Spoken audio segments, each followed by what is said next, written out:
Apesar de não ter sido formado na academia, ele se auto-intitula filósofo. Mas talvez os detratores o chamam por títulos menos nobres, como Bescalhão. O nosso entrevistado de hoje é Olavo de Carvalho. Antes de iniciar a conversa com o escritor e filósofo Olavo de Carvalho, eu li no livro desse cara lá do Rio, Olavo de Carvalho. Olavo de Carvalho.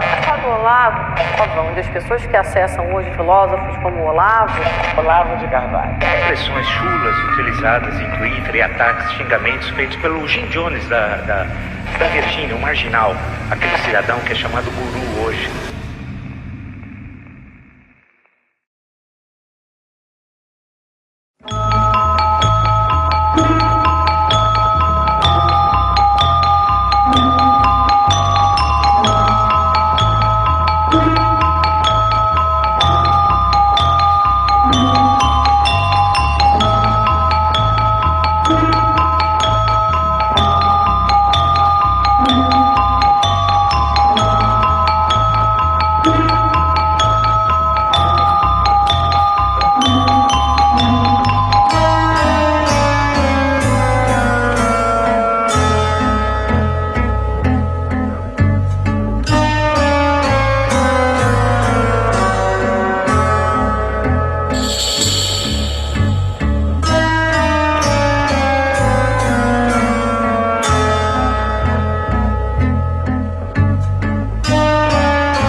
Olavo Luiz Pimentel de Carvalho. Nascido em 29 de abril de 1947, é um filósofo, escritor, cientista político e profeta nas horas vagas. Também foi militante comunista durante a sua juventude. Posteriormente, descobriu outras literaturas além daqueles livros comunistas que lia na sua adolescência. Daí em diante, dedicou sua vida aos estudos filosóficos políticos e também religiosos. Foi também autor de vários best-sellers desde o seu primeiro lançamento, com o livro A Nova Era e a Revolução Cultural, lançado em 1994, sendo vendidas todas as suas cópias no primeiro dia. Entre outros sucessos como O Imbecil Coletivo em 1996 e em 2013, O Mínimo que Você Precisa Saber para Não Ser um Idiota, entre outras dezenas de livros que compõem a sua vasta obra. Durante décadas, estruturou o seu trabalho filosófico e político, que, em tempo somado, apresenta bem mais idade do que os seus próprios detratores, dedicando 50 anos de sua vida ao estudo de diversos assuntos como o Foro de São Paulo, globalismo, comunismo, comportamento revolucionário, dentre tantas outras coisas. Conhecido por muitos como uma espécie de profeta, devido ao número assustador de acertos em suas previsões, que desde a década de 90 vem alertando os brasileiros com seus artigos, publicados nos vários jornais a qual fez parte, como também com as aulas e cursos que o mesmo ministrava. E foi baseado em todo esse material e também nessas previsões que veio a necessidade de provar de uma vez por todas porque Olavo tem razão.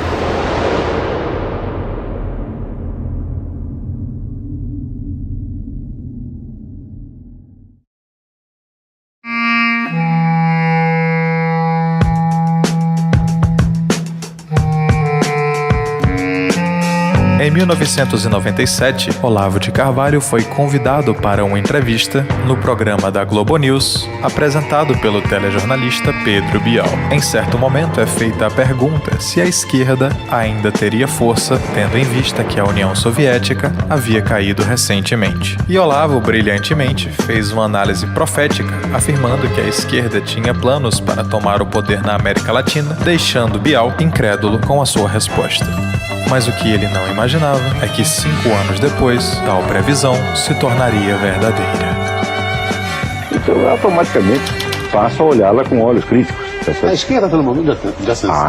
Sem sombra de dúvida. Momento que a alternativa socialista sofreu um colapso no mundo inteiro? Sem sombra de dúvida. Isso aconteceu no mundo inteiro, mas eu não duvido que a esquerda aqui no Brasil, ela tem uma grande esperança de que isso aqui seja a terra onde vai haver um renovo, um renascimento. Eu acho essa esperança maluca, mas eu creio firmemente que eles têm essa ideia, né?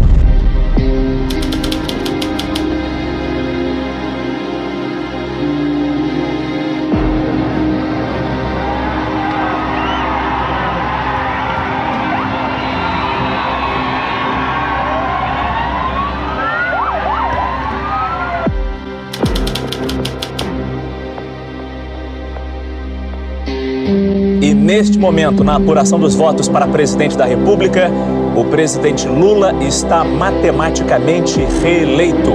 Os números do Tribunal Superior Eleitoral mostram que com quase 86% das urnas apuradas até agora, o presidente Lula aparece com 60,57% dos votos válidos, enquanto que Geraldo Alckmin do PSDB está com 39,43% dos votos válidos.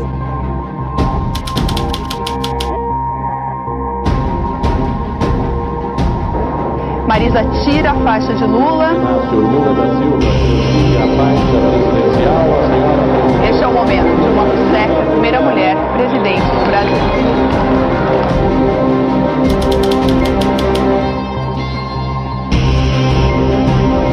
Dilma Rousseff está reeleita presidente da República do Brasil. A apuração ainda não terminou, mas com 99% dos votos apurados, nessa altura, ela já não pode mais ser alcançada por Aécio Neves. Vamos aos números com Neila Medeiros. Vamos lá, Nascimento, muito obrigada. Vamos ver até agora 98,8% dos votos apurados. Dilma aparece com 51,5% dos votos, com a diferença para Aécio de 3 milhões de votos. Ele aparece com 48,5%. Ela tem pouco mais de 53 milhões e 600 mil votos até agora. Então esse é o resultado que ainda não é oficial, como disse o Nascimento, que ainda faltam algumas urnas, mas o resultado não pode ser revertido.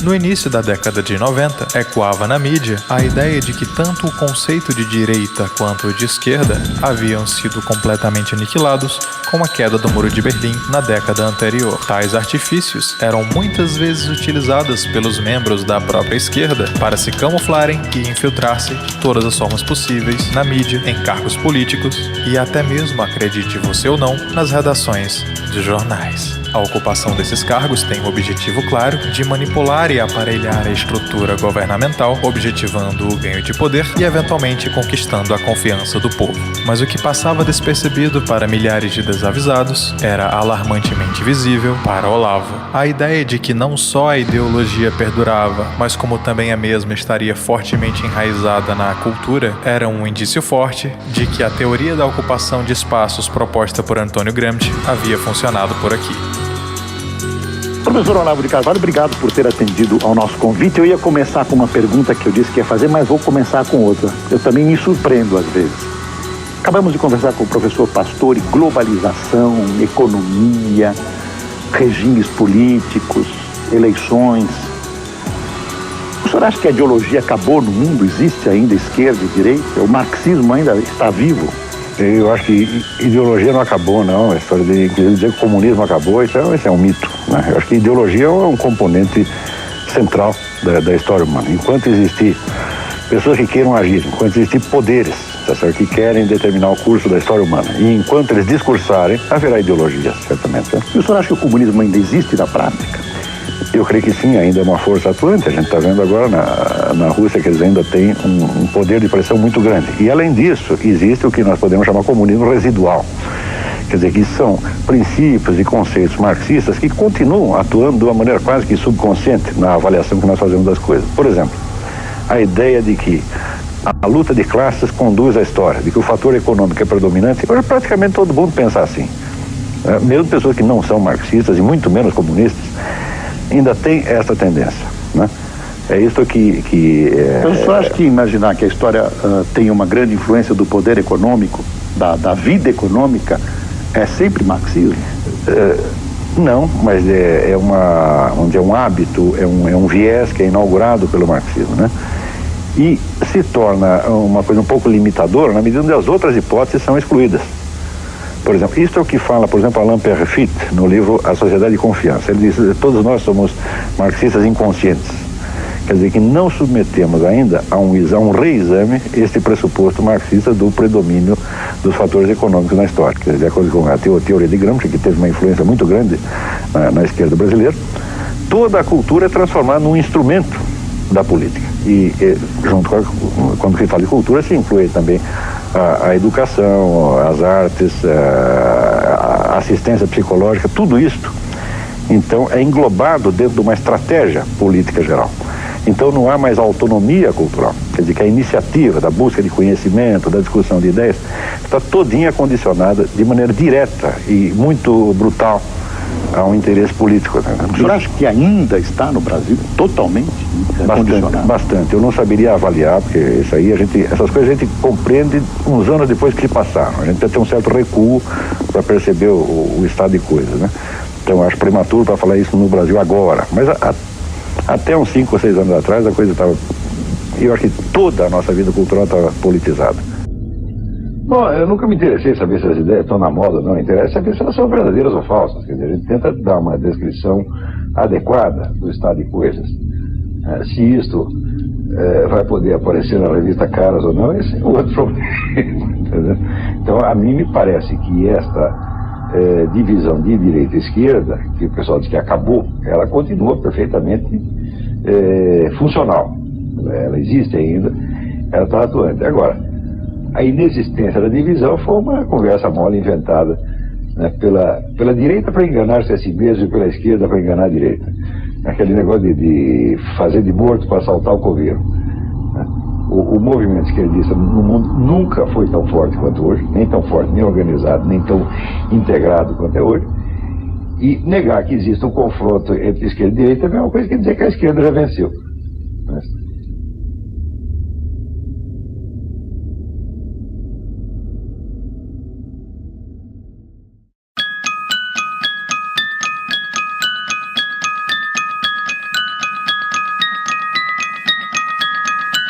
Sem dúvida alguma, um dos maiores problemas do governo atual, vigente desde 2018, é o conflito protagonizado por um presidente que representa com maestria as vontades populares, mas que, graças a uma gigantesca estrutura levantada no decorrer dos anos, através de políticas estatais de esquerda, corrupção e o abandono quase que total da moralidade, tornam quase impossível a aprovação de qualquer lei ou projeto que não seja maléfica para o povo. Isso, claro, graças a uma legião de promotores, juízes e funcionários públicos completamente tomados por uma agenda. Essa mesma estrutura demorou décadas para ser levantada, sendo evidenciada por Olavo de Carvalho antes mesmo da crise que forçou o ex-presidente Luiz Inácio Lula da Silva a admitir que havia aparelhado o Estado. Aí é o problema. Quando aparece um governante que ele tem as melhores intenções e tem vontade firme e quer fazer mesmo, ele vai se defrontar com uma espécie de resistência muda, resistência tácita, né? da resistência passiva da sociedade, que simplesmente não quer melhorar. Eu vou dar um exemplo. Por exemplo, o Getúlio Vargas tentou fazer alguma coisa pela música brasileira e pelo cinema brasileiro, por exemplo.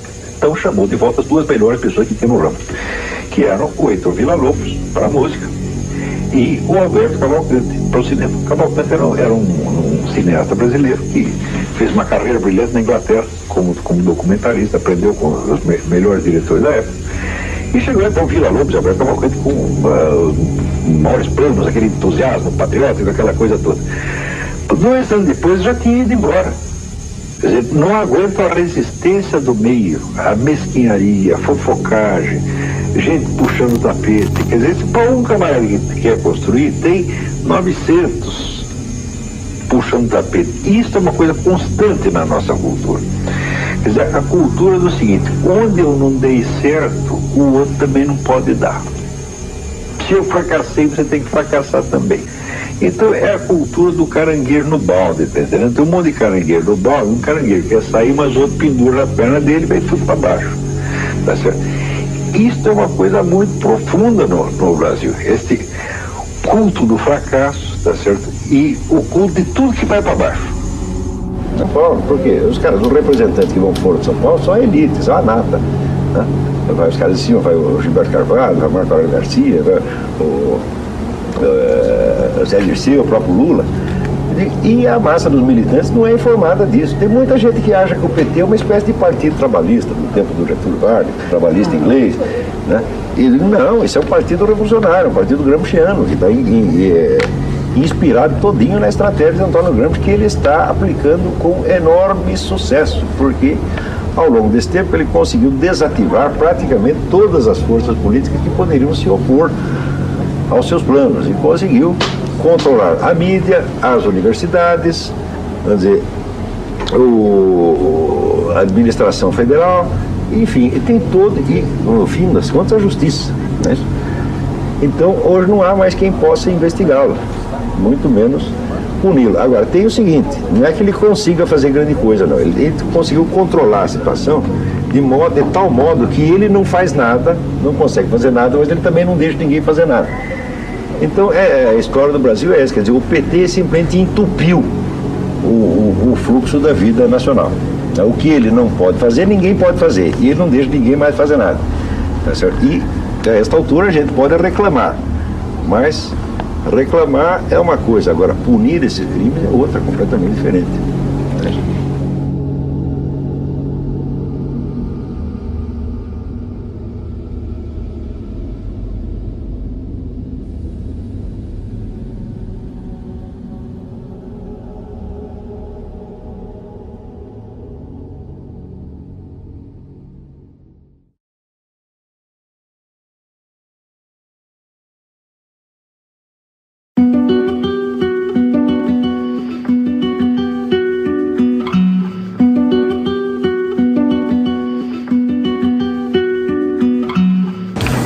O que o Alberto Fraga fez foi avisar que tinha certos documentos oficiais da ABIN que revelariam esta conexão financeira PT-FARC. Isso foi o grande crime do deputado Alberto Fraga. Então, no Brasil, você denunciar um crime, o que acontece? O crime não vai ser investigado, é você que vai ser investigado e punido. E eu não tenho dúvida de que o encaminhamento das coisas será assim.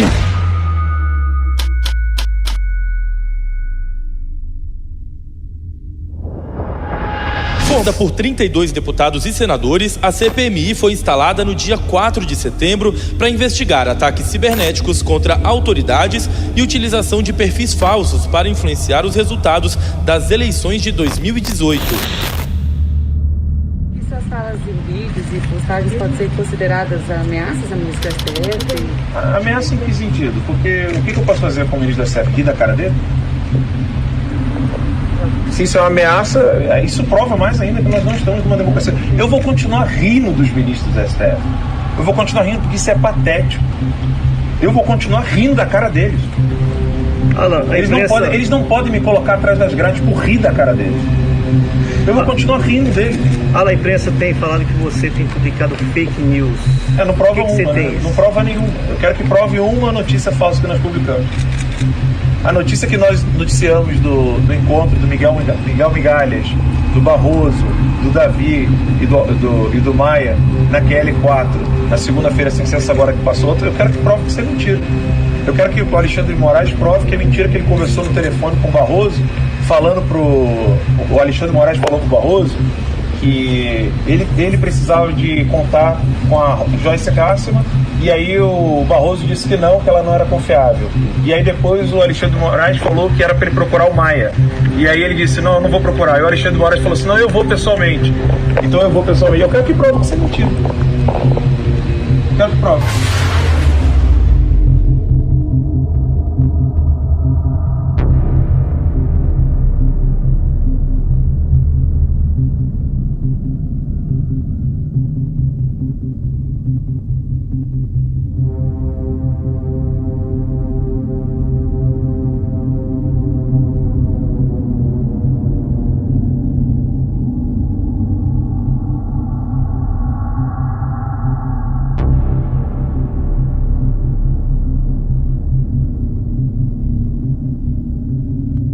No Brasil, você denunciar um crime, o que acontece? O crime não vai ser investigado, é você que vai ser investigado e punido. E eu não tenho dúvida de que o encaminhamento das coisas será assim.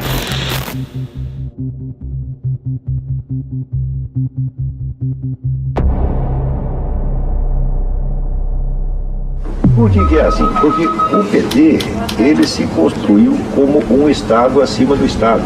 Ele é um partido revolucionário, partido gramsciano. Quem não estudou as obras de Antônio Gramsci jamais vai entender o que é o PT.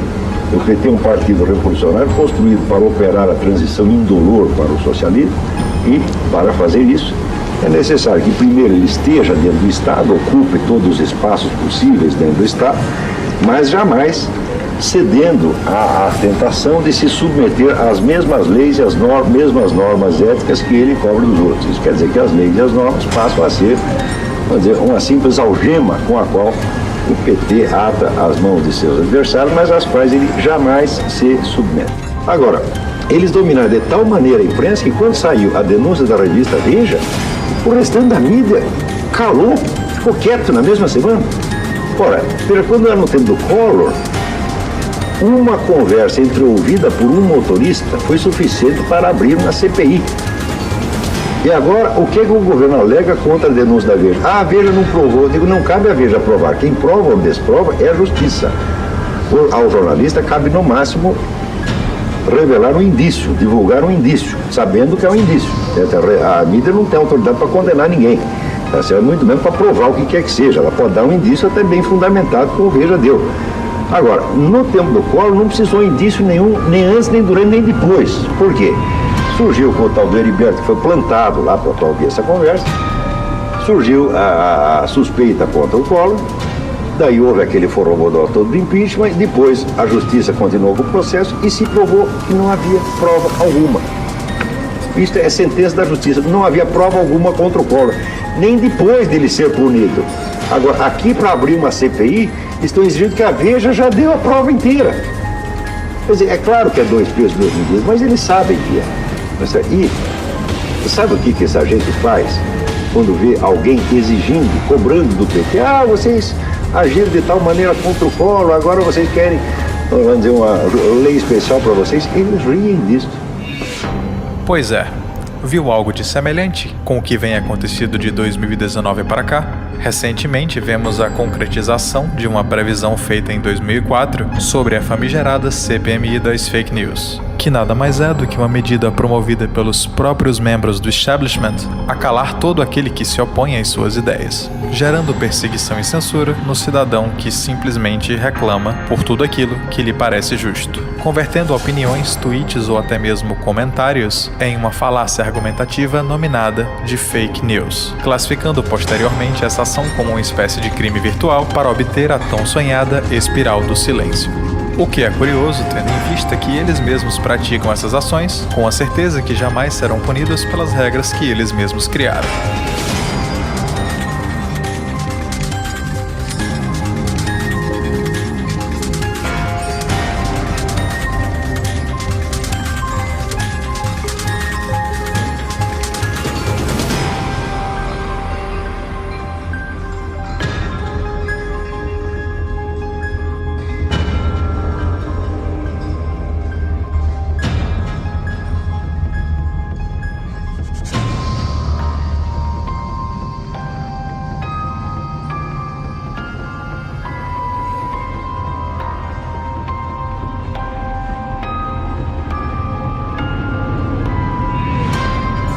Uma operação da Receita Federal e do Ministério Público cumpriu hoje mandados de prisão em São Paulo. 2 empresários que teriam ligação com o Movimento Brasil Livre foram presos. Os 2 empresários presos são Alessander Mônaco Ferreira e Carlos Augusto de Moraes Afonso. Eles são investigados por supostamente ocultar patrimônio e lavagem de dinheiro envolvendo doações para o MBL, Movimento Brasil Livre. De acordo com as investigações, os suspeitos criavam várias empresas para dificultar o rastreamento do dinheiro movimentado. Além disso, o Ministério Público estima que cerca de 400 milhões de reais em impostos federais teriam sido sonegados. A Polícia Civil e a Receita Federal também cumpriram mandados de busca e apreensão na sede do MBL.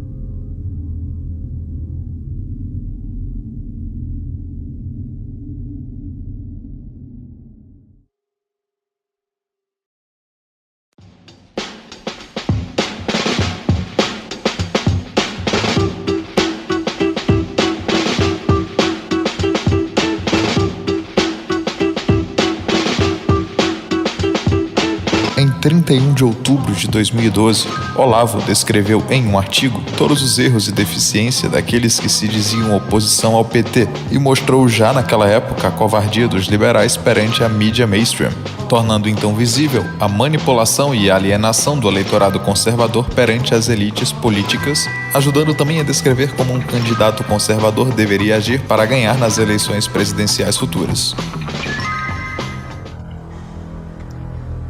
Mas no Brasil não, a maioria vota por esses 2 motivos, ou seja, é um eleitorado totalmente desgovernado. São pessoas que, inclusive, as pesquisas mostram que o eleitorado brasileiro é moralmente e culturalmente conservador. Como ele não tem nenhum partido que represente nesse sentido, ele vota em qualquer um. Ele está conservador, mas vota no Lula, por exemplo. Já aconteceu muitas vezes, né? Mas daí prossegue o Carlos Moraes. Mas brasileiro é que nem galinha, leva no rabo e ainda sai cantando. Pode haver o escândalo que houver, o PT ainda continuará tendo votos. Olha, ô Carlos, você tem toda a razão, para montar na razão. Eu vou até ler aqui um negócio que eu escrevi durante essa semana, e mandei lá para o Diário do Comércio, mas acho que não saiu ainda, que se chama O Óbvio Esotérico. Né? É o seguinte, a derrota do senhor José Serra em São Paulo demonstra pela enésima vez que é impossível vencer o PT e seus aliados sem fazer precisamente as 2 coisas que a oposição tem evitado a todo preço. Primeira, livrar-se do resíduo ideológico politicamente correto, adotando um discurso conservador sem concessões nem atuações. 2, denunciar incansavelmente a aliança criminosa de partidos comunistas e quadrilhas de narcotraficantes, o Foro de São Paulo. Eles não têm feito nenhuma coisa nem a outra, né? Eu lembro que esse negócio de Foro São Paulo, na outra eleição, não a última eleição presidencial, eu juntei uma documentação desse tamanho sobre o Foro São Paulo, estava tudo lá, contado, pesado, medido, confessado, as coisas mais cínicas do mundo, estava tudo lá. Entreguei na mão do que é assessor próximo e amigo do Zé Serra. Entregamos tudo para ele, né? E o assessor também é amigo meu, eu não vou dizer o nome agora, porque ele me autorizou. Foi um amigo meu, um amigo comum entre os Zé Serra. Eu nunca encontrei o Zé Serra, mas tem esse cara que é um amigo comum dos 2. Ele disse, não, pode deixar eu falar com o Zé Serra, vai estar informado de tudo, etc, etc. Daí ficamos até o último momento esperando que o Zé Serra, nos debates eleitorais, mencionasse o assunto. Nada. Daí chegou no último debate, a última pergunta, eu falei, bom, agora ele tem que falar do Foro de São Paulo. Não, ele fez para o Lula uma pergunta sobre tarifas de ônibus, como se fosse uma eleição municipal em São Tomé das Letras, ou uma eleição distrital em Vila Inhocunhé. É isso que no Brasil é um debate presidencial, porra. É por isso que não dá. Tá entendendo? Então, daí eu cheguei lá pro meu amigo e falou, mas que merda, né? Ele falou, você quer saber? O problema do Zé Serra, sabe qual é? É o Zé Serra. Eu digo, o senhor tem toda a razão. Então daí, quem duvida que o sucesso de Magalhães Neto, em contrapartida, deveu muito à nostalgia de um conservadorismo linha dura, que o seu nome de família ainda evoca na imaginação do eleitorado baiano? Antônio Carlos Magalhães nunca foi um conservador em sentido estrito, mas, faute de mieux, a esquerda fez dele o símbolo quintessencial da direita e, ao menos nos seus últimos anos, ele vestiu a camiseta com alguma bravura, cujo prestígio agora reverte em benefício do seu neto. Então, quer dizer, o Magalhães Neto não tem também identidade ideológica, mas, como o povo quer um candidato conservador, fala, então não tem nenhum conservador, mas tem um neto de um sujeito que, veja como é que está o negócio, não tem nenhum conservador, tem um neto de um sujeito que parecia conservador, o que a esquerda dizia que era conservador, então vamos votar nele, porra. Você está vendo? Quer dizer, o apelo, o espaço que existe para uma política conservadora, é um espaço monstruoso. Apareça com um programa conservador, tá certo? Defenda a religião, defenda a família, né? Defenda os valores conservadores tradicionais, você vai ter 80% dos votos, porra. A gente fala, esses caras são burros demais.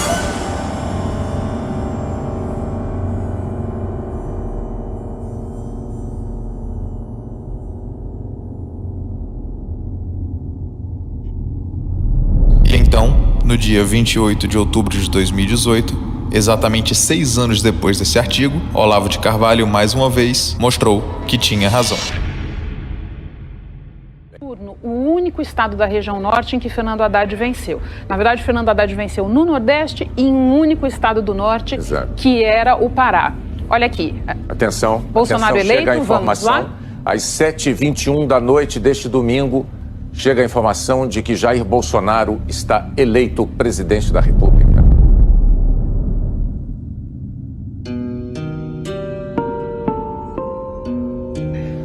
Aí vamos lá. Uma das razões mais óbvias do triunfo da esquerda, não só no Brasil, mas em toda parte, é a solidariedade profunda, a aliança inquebrantável entre seus setores moderados e radicais, sempre articulados para bater no adversário com as duas mãos. Bate para um lado aqui, para o outro lado ali. Na direita, ou ao contrário, faz uma ordem e assopra, um bate e outro afaga para desorientar o cara, o negócio do Pavlov, um choque e um queijo, tá entendendo? Na direita, ao contrário, os moderados, menos ciosos do seu futuro político e da imagem que exibe na mídia esquerdista, tratam de marcar distância dos radicais, seja fingindo ignorá-los, seja mesmo insultando-os, ainda que da boca para fora. Então é evidente que você esperar que essa pessoa se defina ideologicamente, que se defina até como os conservadores, é impossível.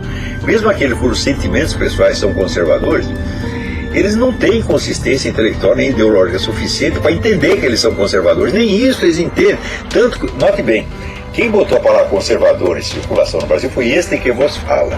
Porque antigamente só tinha socialista por um lado e liberais do outro. Daí eu falei, peraí, liberal é uma coisa, conservador é outra completamente diferente. Tá certo? O sujeito, para ser um liberal, basta ele defender a democracia representativa e o livre mercado. Só isso já faz dele um liberal. Um conservador defende isso e mais algumas coisas que às vezes os liberais gostam e outras vezes eles desprezam. Então não é a mesma coisa. Então, por uma questão de precisão, eu insisti na palavra conservador, mas no começo causava escândalo. Conservador? Nossa, conservador é torturador, é nazista, é matador de criancinha. Um negócio horroroso. Quando aos poucos foi, né? Quer dizer, também usei a palavra sem vaselina, porque se começa com muita vaselina, meu filho, nunca chega a nada. Você tem que ir de pé na cara. Você vai dar o conservador, depois acabou. Né?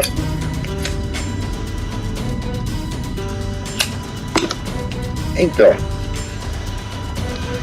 isso quer dizer que o pessoal da direita brasileira, a primeira coisa que eles querem mostrar é que eles não são radicais, eles não são a favor do governo militar, eles não são a favor, eles não são contra o aborto, eles não são a favor da religião, eles não são católicos, eles não são evangélicos, ou evangélico é evangélico do PT, e assim por diante. Então querem mostrar, olha, eu sou de direita, mas não muito, é só um pouquinho, né? A mensagem que isso transmite ao eleitor é clara: o esquerdismo é um remédio bom, do qual se pode, no máximo, discutir a dosagem. O direitismo, ao contrário, é um veneno que só pode ser bom em doses mínimas. É isso, palhaços, que vocês estão transmitindo à população. Mas eu sou direitista, pero no mucho, né? Direitista, mas não troco. Eu sou direitista, mas eu sou bonzinho. É essa a mensagem que está passando, né? O esquerdismo é sempre bom. Pode haver ser esquerdismo exagerado que nós rejeitamos, mas em princípio ele é bom. E o direitismo, em princípio, é merda. Mas se for só um pouquinho, dá até para você tolerar. É essa mensagem que você quase quer ser eleito assim. Porra! Ei, cara! Puta que pariu! Outra vez, gente, no Rio Grande do Sul, os caras reuniram lá a militância do então PFL, militância juvenil. E tinha bastante gente, conseguiu reunir uns 1000 moleques. E daí estavam lá em cima do estrado, né? Uns velhinhos fazendo umas conferências chatas pra caralho. E a molecada tudo, né? Dormindo. Eu falei, pô, esses caras não sabem fazer um comício, pô, vou ter que eu, né? Largar aqui os meus estudos de Aristóteles, etc, para ensinar esses bosta como faz um comício. Daí eu fui lá e fiz um comício pra molecada, né? É assim, vamos fuder com esses petistas, turma, vamos. É assim que se faz, é uma coisa simples, mas vocês não sabem fazer. E vocês são tudo políticos de gabinete, vocês só sabem fazer conchavo lá em cima. Falar mesmo pro povão, vocês não sabem. Mas quem pode imaginar os homens do Demo, para não falar de José Serra, usando uma foto em visita, mesmo de pura cortesia, ao Instituto Plínio Correia de Oliveira ou ao Clube Militar? Cito essas entidades de caso pensado.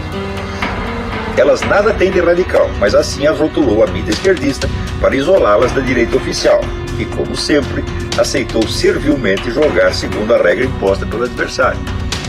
Então a esquerda rotula 2 ou 3 caras de direitista radical e imediatamente a direita oficial diz, não tem nada a ver com eles, eu sou diferente, né?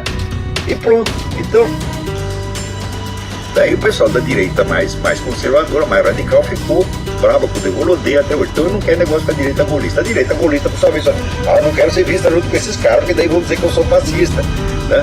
Que eu sou racista, que eu sou isso, aquilo, que é tudo mentira a respeito. O Front Nacional não tem nada de racista, tem nada de nazista, ao contrário, é patriota. Francês, como é que vai ser nazista? Puta que pariu! Puta que pariu! Pensa um pouco, caralho!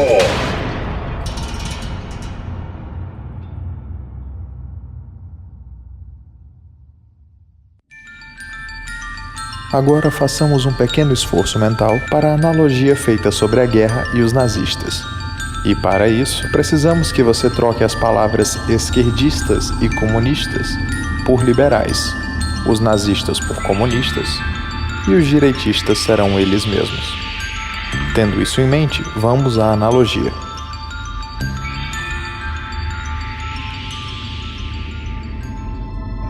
No tempo da guerra, era assim, a direita, né, dizia assim, nós precisamos nos rearmar porque esse filho da puta desse Hitler vai nos invadir amanhã ou depois. Daí chegava a turma da esquerda, sobretudo a esquerda católica, e dizia, não, ele é boa gente, não vai acontecer nada, né? E depois que veio o pacto Ribbentrop-Molotov, aí é que ninguém vai poder falar mal do Hitler na esquerda, né? E o pessoal da direita dizendo, porra, ele vai nos invadir, ele vai invadir, lá vem a piroca germânica aí, pô, e veio. Daí depois, o que aconteceu? A turma da direita organizou a resistência. Isso tem que estudar a história da resistência. Não tinha um puto de um comunista na resistência durante os 3 primeiros anos, né? Daí, quando começou a reação, os aliados começaram a ferrar com os alemães e tal. Daí os comunistas falaram, bom, acho melhor a gente embarcar nesse negócio de resistência para depois não pegar mal, não dizer que nós não fizemos nada. Daí eles entraram, tomaram a resistência, fizeram propaganda mundial, que tem... Para cada feito comunista na resistência aparecia 1000 livros, 1000 peças de teatro, 1000 filmes, Ernest Hemingway, né? Puta que pariu, todo mundo puxando o saco dos comunistas da resistência. Eles usurparam os frutos do trabalho dos outros, né? E agora ficam posando como se fossem os grandes antifascistas, e chamam de fascista a direita nacionalista patriótica francesa. Ah, vai pra puta que pariu, porra. É preciso ter saco pra aguentar essa gente.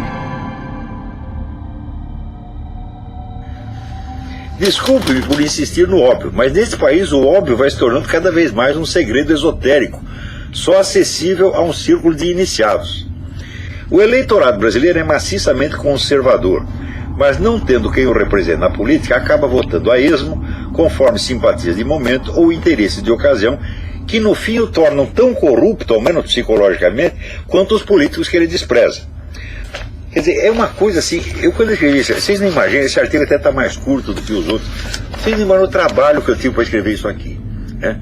Por quê? Porque eu já disse essas coisas tantas vezes, eu já expliquei o óbvio tantas vezes, de tantas maneiras diferentes, né? Eu desenhei, eu esculpi, eu construí a maquete, eu dancei chachado para mostrar para eles, usei de todos os recursos possíveis, e os filhos das putas não entendem. Então agora, quando eu penso nesse assunto, eu só tenho vontade de escrever uma coisa, vai tomar no cu.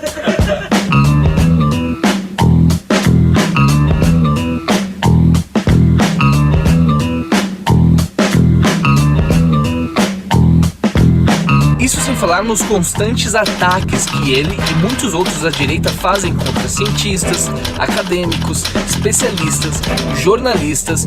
Isso tudo porque supostamente essas pessoas seriam charlatões, mentirosos.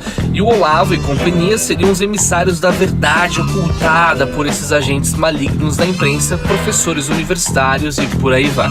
A direita brasileira está embarcando em paranoias conspiratórias e criando falsas narrativas, e isso é muito nocivo para a própria direita. E é o fenômeno de que tudo que a esquerda supostamente defende ou tem como pauta, logo é visto como negativo, maligno, um plano comunista secreto do gramscismo. O que você acabou de ver é um trecho de um vídeo do MBL, os novos gênios da política brasileira, cujo um dos seus principais líderes não tem mais de 30 anos de idade. Não que a idade seja um problema ou um sinônimo de burrice. Porém, quando nos referimos à idade, queremos falar sobre arrogância e prepotência, que é algo bem presente nos liberais, como é bem visível após uma breve análise do nosso contexto sociocultural. E é claro, tal prepotência e arrogância deve-se ao fato de que apenas achar que algumas notícias de jornal afirmando que, entre outras coisas, Olavo de Carvalho seria terraplanista, teórico da conspiração, quando não líder de alguma seita política, apagariam 50 anos de um trabalho exemplar, fundamentado em livros, estudos e artigos que, queiram essas pessoas ou não, nos livraram de um mal bem maior.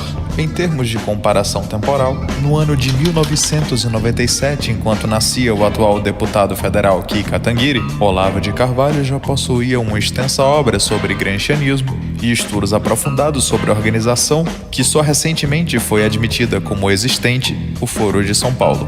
Aliás, tocando nesse assunto, por coincidência, antes de admitirem a sua existência, esse foi um dos motivos a qual praticamente toda a mídia tradicional criticou Olavo durante 20 anos. E quem diria, hoje eles não só comprovam a existência da organização, como fazem vez ou outra uma matéria sobre ela.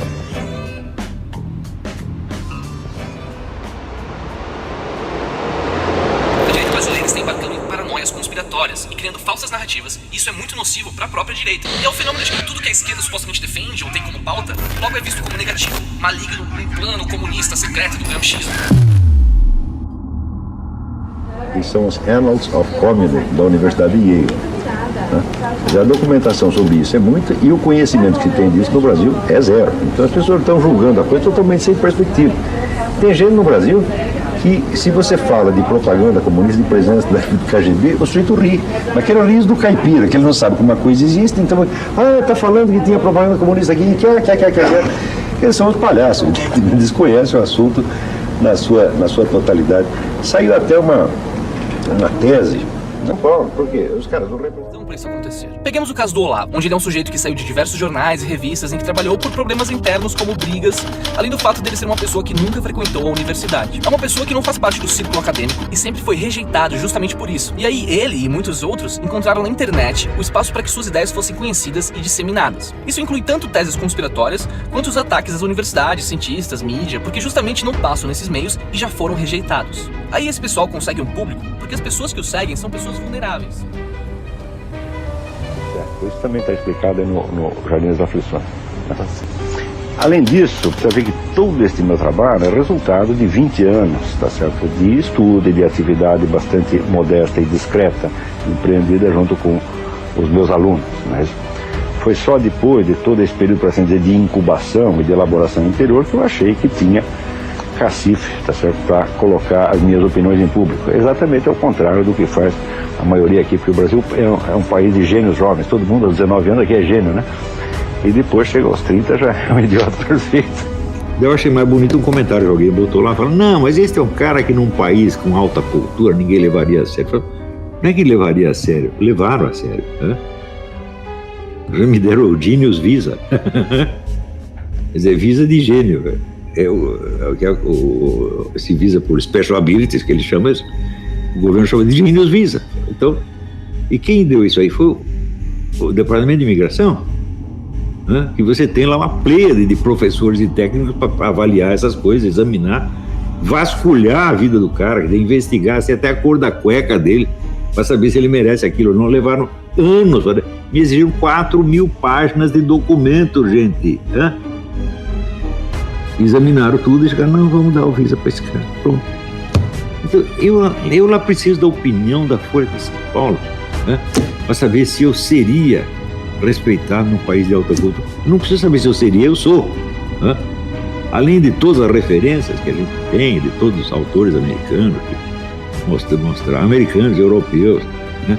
Além, vamos dizer, da comenda assinada pelo presidente da Romênia, meu Deus do céu, Emil Constantinescu, né? Além, vamos dizer, da referência que tinha da Maison des Sciences de l'Homme, né? Além de tudo isto, né? Eu vou querer saber a opinião da Folha de São Paulo, dos analfabetinhos da Folha de São Paulo. E será que eles acham que assim, nós vamos abalar a segurança do Olavo de Carvalho? Vamos fingir desprezo por ele e ele vai ficar abalado? Como, né? Eu por acaso pedi sua opinião a meu respeito. Aliás, a seu respeito eu não tenho nenhuma opinião, né? Esses caras me lembram uma cena que eu vi num filme outro dia. O sujeito entra num bar, pega o outro pela goela assim e fala: "Você comeu a minha mulher?" Ele responde: "Eu não teria me lembrado." É mais ou menos isso, quer dizer, se eu comer a sua mulher, nem lembro o que é aquilo, né? Com que autoridade a gente diz que 2 mais 2 é 4? No meu entender, qualquer pessoa que diga 2 mais 2 é 4, que as galinhas botam ovos, diz com autoridade divina, tá certo? Porque essa é a autoridade do óbvio, tá certo? Mas diz quando perguntam: "Mas quem é você para dizer isso?" Eu digo: "Olha, é simples, eu sou o sujeito que escreveu isto, tá certo? Não é necessário mais referências." Autoria é a autoridade. Mas é evidente, né? A autoridade vem de autor. Quer dizer, então, eu sou filho de minhas obras, eu sou filho de 20 anos de ensino, eu sou filho desses livros que eu escrevi, tá certo? E não tenho mais que dizer: "Eu sou descendente do seu fulano, tenho diploma não sei o quê." Tudo isso é uma bobajada, isso é uma coisa de caipira. Eu fico até um pouco envergonhado pelos meus críticos, por eles levantarem esse tipo de objeção. Mas você esperava uma reação violenta também, né? Violenta sim, mas não tão burra.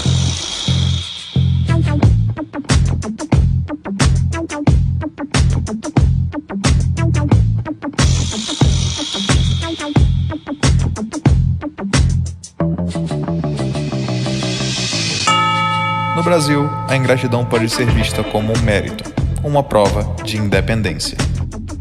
Essa frase vem sido dita por Olavo de Carvalho há muito tempo. Alguns acreditam que essa reflexão seria devido ao seu conhecimento sobre o comportamento e a própria natureza do homem. Já outros diriam que se trata de uma análise sobre o oportunismo.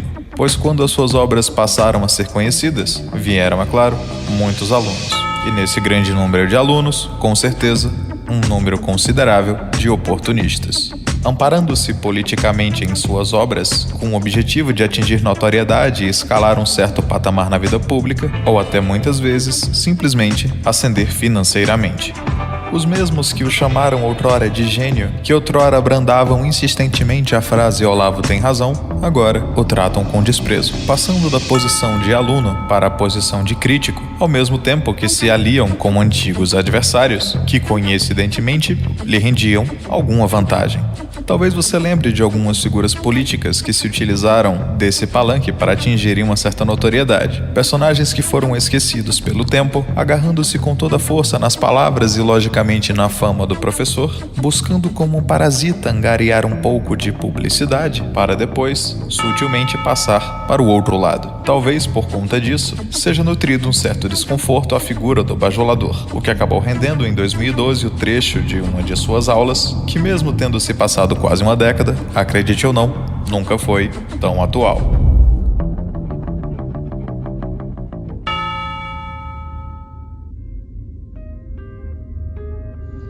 Agora, é interessante que eu recebi uma carta aqui da minha aluna Celina Vieira. Quer dizer, eu já havia percebido essa constante entre os seus ex-alunos. Isto é, muita participação em intimidade e depois ódio, né? Você tem razão, Celina, quer dizer, isso aí não é uma regra geral, felizmente, são algumas dezenas de pessoas, dentre mais de 5.000 alunos que passaram pelos meus cursos. Mas eu vou responder para você por que isso acontece, se você tem essa curiosidade. Isto nunca aconteceu espontaneamente.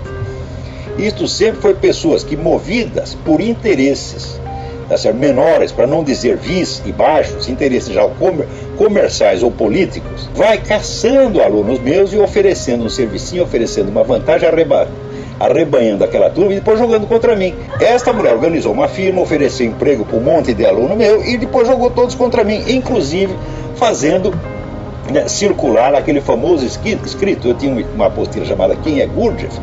Os negócios que pagaram Gurdjieff e botaram Olavo de Carvalho, tá certo? E até hoje essa porcaria circula, quer dizer, iniciativa de difamação mesmo.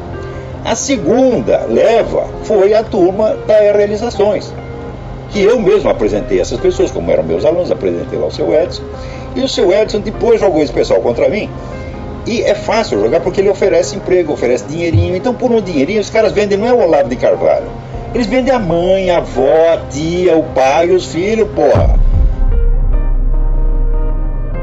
Né? Quer dizer, o brasileiro sempre acha que ele é um excluído, que ele é um necessitado, que ele é um oprimido, então que as normas morais não se aplicam a ele. Todos acham. Eu não preciso, né, ser uma pessoa honesta, correta, sincera. Por quê? Porque eu sou um oprimido, eu estou em desvantagem. Todos pensam assim, até rico no Brasil pensa assim. Então, e usa simplesmente um Skype, um Ustream, uma coisa assim, que é muito mais simples. Diz, mas não pode, porque nós queremos qualidade para projetar no telão. Isso aí é uma frescura, isso é uma viadagem de burguesinho paulista. O que interessa é as palavras que eu estou dizendo. A minha imagem, meu filho, eu não estou fazendo striptease, e se eu fizesse, esse era motivo para sair todo mundo correndo. Chegou uma hora me encheu o saco. Eu parei com aquilo e decidi lançar o seminário por minha própria conta. E fez um sucesso danado. O homem nunca me perdoou, ficou puto da vida, ficou mordido, tá certo? Porque não apenas ciumeira, mas porque eu demonstrei a sua incompetência. Disse, olha, é assim que se faz. Nunca me perdoou por isso. Então, aquelas mesmas pessoas que eu mesmo havia apresentado para ele, porque lá é o seguinte, o Edson era um sujeito que tinha uma banquinha para vender livro nos cursos que eu dava. E daí ele tinha lá um sonho, queria fazer uma editora, etc, etc. Falei, pode fazer, eu te dou maior força, eu dou os meus livros para você publicar e te dou o meu público, os meus alunos, tá certo? Que são mais do que suficientes para alimentar uma editora, tá certo? É um círculo de milhares de pessoas. E ademais eu conheço muitos autores que me respeitam, que têm amizade comigo e tal, eu vou apresentar para eles, dar os livros para você. Fiz tudo isto. Eu apresentei lá o Paulo Mercadante, o Mário César Flores, Mendo Castro Henriques, etc. E mandei todo o meu pessoal lá para comprar os livros da Realizações. E então ele pegou alguns para trabalhar para ele, jogou os caras contra mim, está lá enciumado, agora está... É assim que funciona, Celina. É gente que entra na coisa, não com alto interesse cultural. São pessoas que nem leem livros, meu Deus do céu. Pessoas que têm uma cultura ginasiana. Então é assim que acontece, Celina. Não é coisa espontânea, não. A maior parte dos meus alunos são muito leais. Tem pessoas que até aí, a Luciane, né?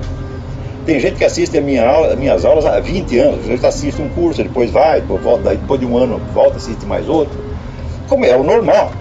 Quer dizer, quando você encontra na nossa vida um filósofo que está trabalhando, ele está criando a sua filosofia na sua frente para você ver, não é coisa de você assistir 2 aulinhas com ele e ir embora, que nem fez Carlos Nogueira.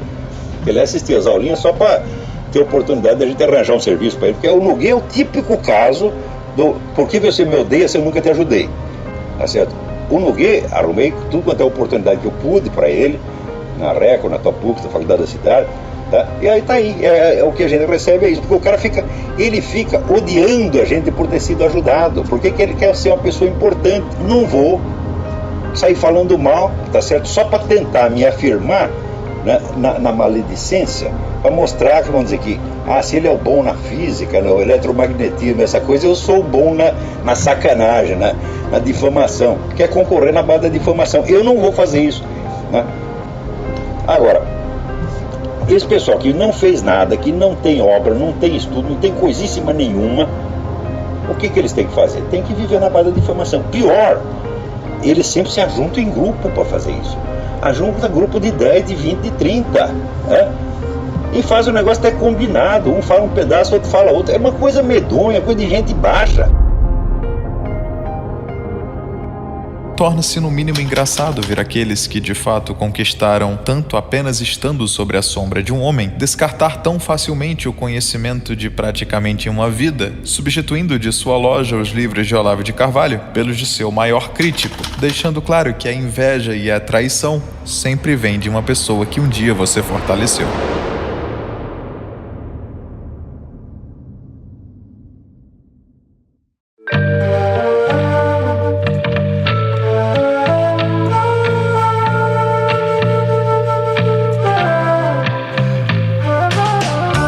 Talvez você já tenha escutado algum desses chamados cientistas políticos falando com uma prepotência e uma certeza digna de um computador binário, mas que com o tempo, muitas de suas análises se provam erradas ou até mesmo sem sentido.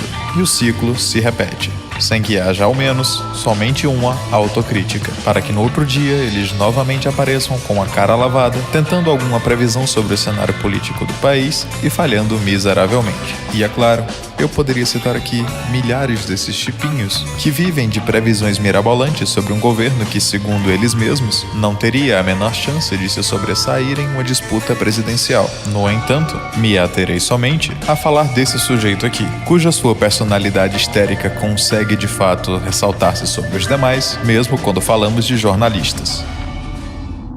O que me estranha é o silêncio dos empresários de fato e deixar esses se auto-intitularem líderes empresariais. Líder empresarial foi Roberto Simons.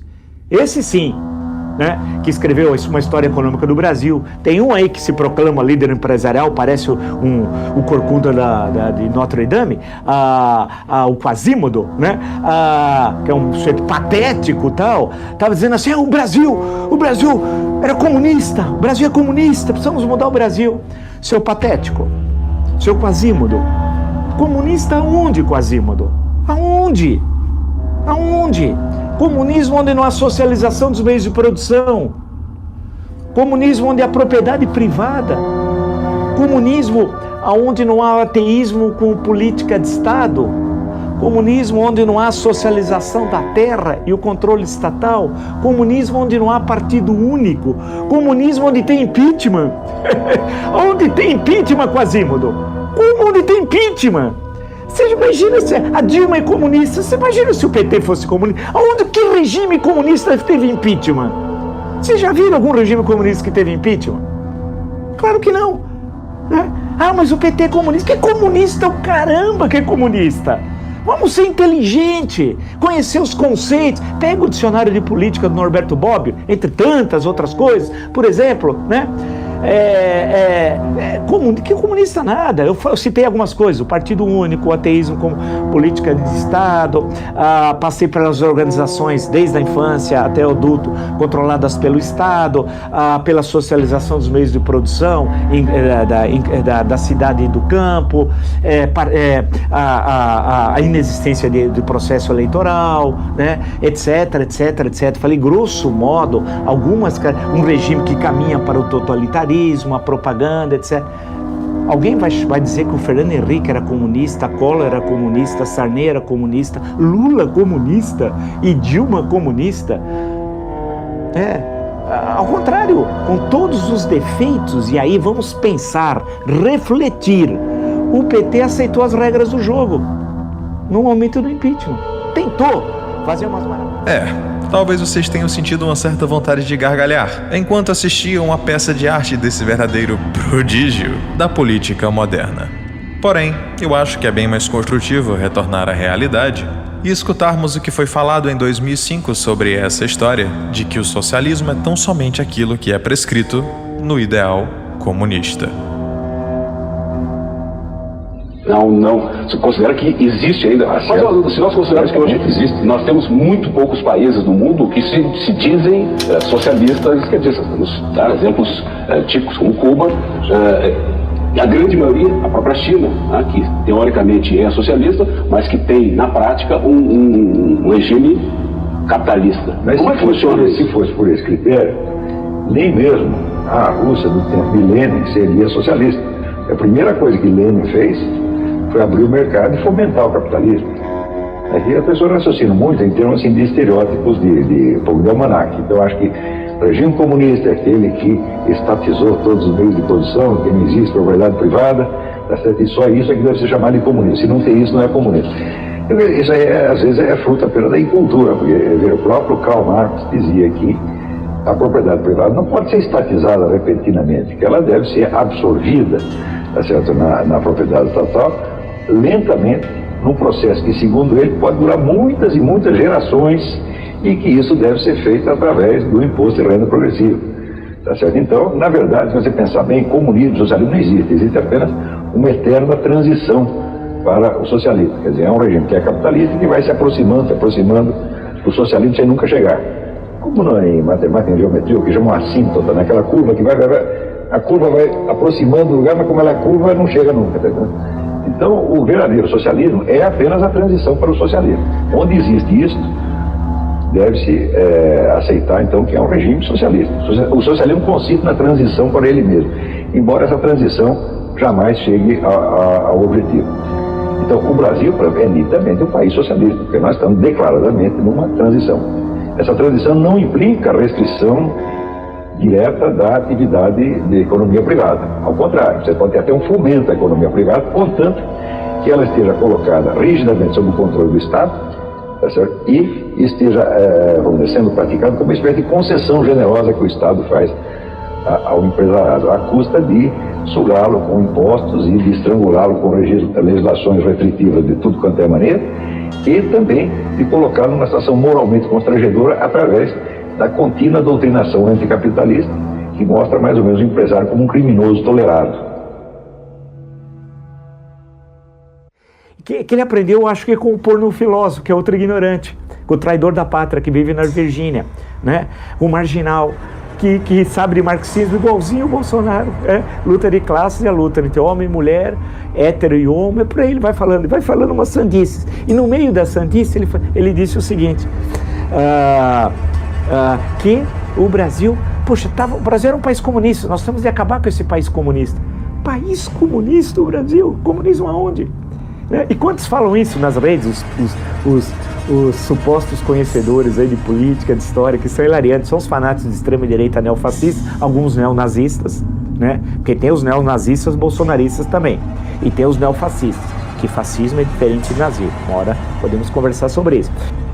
A questão que se coloca é que uma minoria são neofascistas, mas é para esse que ele fala, essas 2 semanas, porque as falas que ele fez pavorosas, que envolvia a questão de tortura, etc. tal, era justamente para esse. O intuito era dirigido a esse seu público. Então dizer que o Brasil era comunista. E muitos falam, aquele lá, o Quasímodo ali do sul do país, que vez por outra aparece vestido de verde e amarelo, o Quasímodo também fica falando isso, e outros bobalhões, porque o que tem de líder empresarial medíocre não está escrito, né? Eu acho que os grandes empresários, eu presumo, não consideram o Quasímodo líder empresarial, um sujeito medíocre. Se o Brasil era país comunista, você imagina no país comunista ter um processo de impeachment e a presidente comunista sair do governo, como foi com Dilma Rousseff? Absurdo. E lembrar que o PT respeitou as regras do jogo. Teve impeachment e saiu. Né? E isso tem de ser reconhecido numa análise acadêmica, serena, científica, não panfletária, como fazem os extremistas de esquerda ou os extremistas de direita. Né? Então, quem quer que tenha acreditado por 2 minutos em economia comunista, tá certo? Acredita no quadrado redondo. Tá certo? Então, isso aí, vocês não pensem que a elite econômica ou que a elite governante soviética não sabia disso. Sempre souberam. Tá certo? Então, economia, como quem quer que diga, nós vamos aqui implantar uma economia comunista, você não vai não. E você vai fazer o seguinte, você vai chamar de comunismo e você vai criar um capitalismo subterrâneo clandestino que representará, como representou na Rússia, mais de 50% da economia. Tá certo? E em cima você vai maquiar com um planejamento comunista, feito todinho, exatamente como foram feitas as estatísticas soviéticas, na base de dados falsificados. As estatísticas soviéticas não é que elas eram falseadas, elas eram totalmente inventadas.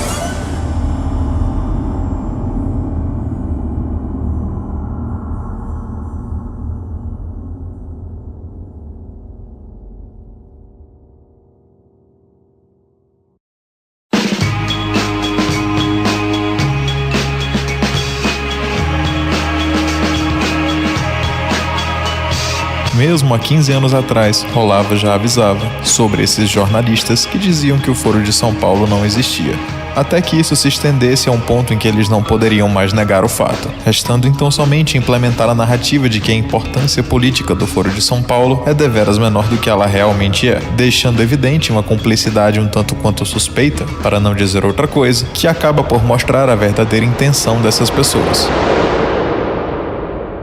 Bom, eu nunca me interessei em saber se as ideias estão na moda, não. Interessa saber se elas são verdadeiras ou falsas. Quer dizer, a gente tenta dar uma descrição adequada do estado de coisas. Se isto vai poder aparecer na revista Caras ou não, esse é outro problema. Entendeu?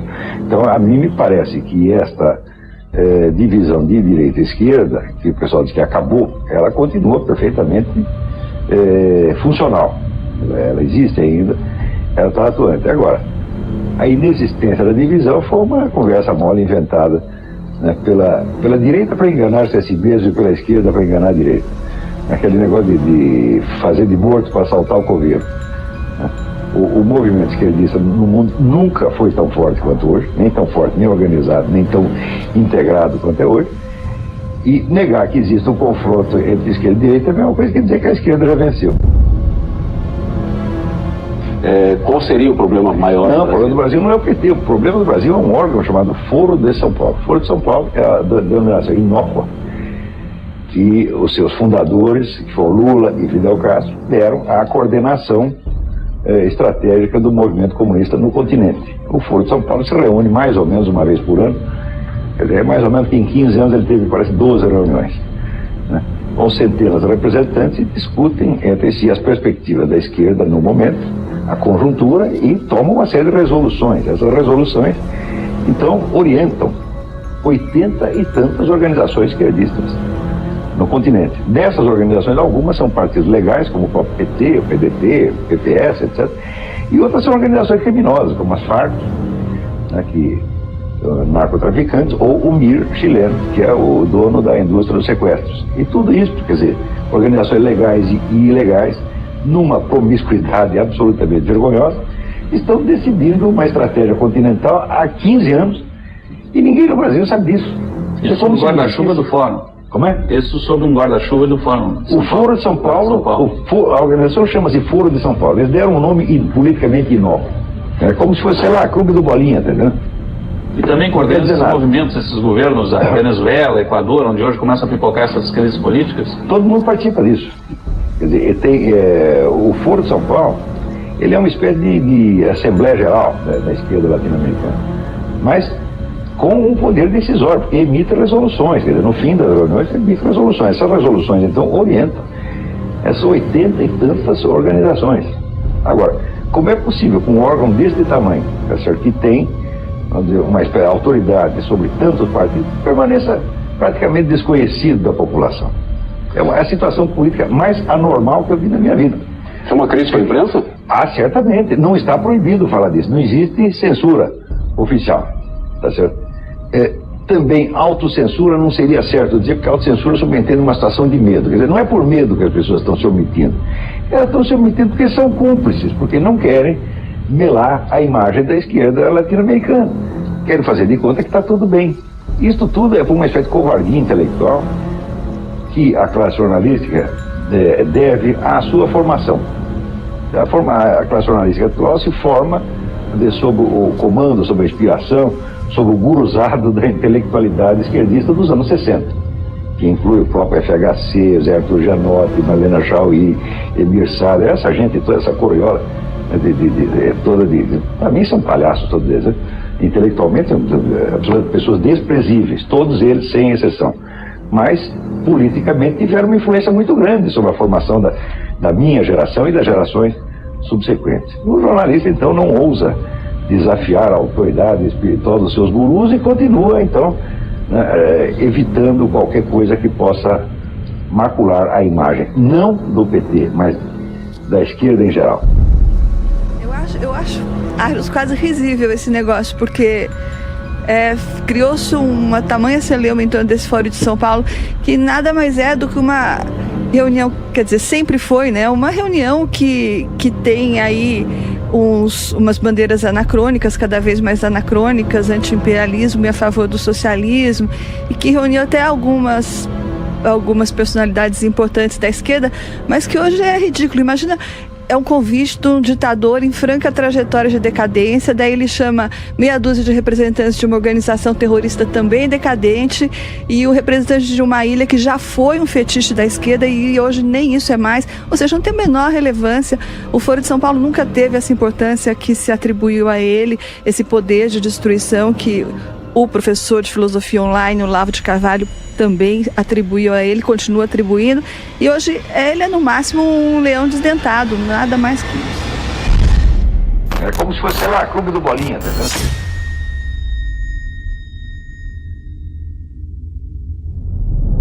Você podia prever, por exemplo, uma América Latina assim: Fidel, Chávez, Morales, Bachelet, Correa, quem mais?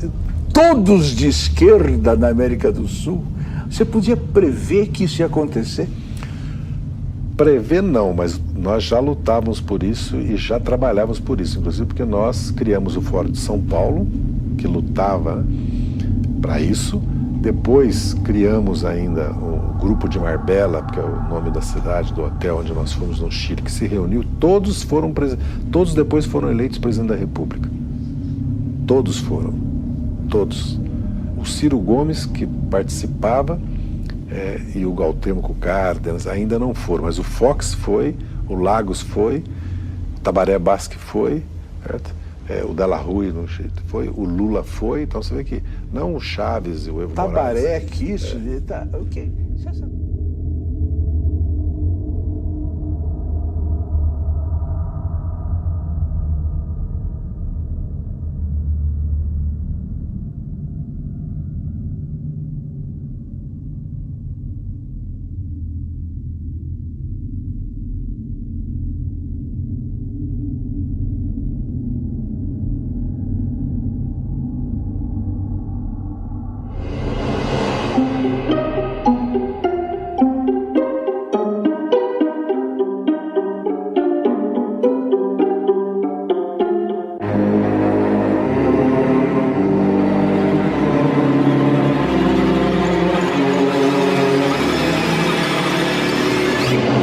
No início de 2020, o mundo inteiro ficou de olho em uma possível guerra entre os Estados Unidos e o Irã. O motivo? A morte de um general que financiava o terrorismo no Oriente Médio. E o factoide que mais ficou escancarado em todo esse processo foi a tentativa de defender os grupos terroristas a todo custo, indo da omissão de fatos importantíssimos para o acontecido até a ocupação de provas, o que incluía material de foto e vídeo das vítimas das tragédias decorrentes desse grupo. Tudo isso simplesmente porque a ordem de execução veio de Donald J. Trump, o atual presidente dos Estados Unidos, agindo também em conjunto com movimentos sociais, principalmente o movimento LGBT, que muito embora eu não acredite que eles não tenham consciência da forma com que pessoas que compartilham dessa opção são tratadas no Oriente Médio, ainda assim insistiram em encabeçar uma campanha anti-Donald Trump e anti-valores ocidentais. É isso mesmo que você acabou de ouvir. A necessidade de assassinato de reputações e manipulação popular fez com que um movimento que busca a segurança e a garantia de, entre aspas, direitos iguais à população LGBT apoiasse um país que abertamente criminaliza tal prática, com pena capital inclusive. Essa omissão seletiva da mídia, aos quais somente interessam calar pensamentos de cunho conservador,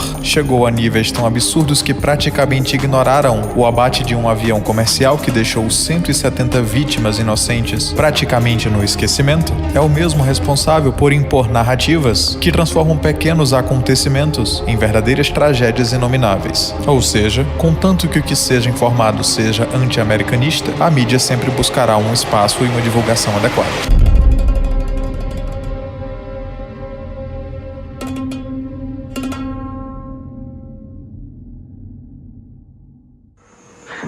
Doutor Olavo, uma posição parece-me polêmica do senhor é com relação à guerra do Iraque, a invasão dos Estados Unidos no Iraque.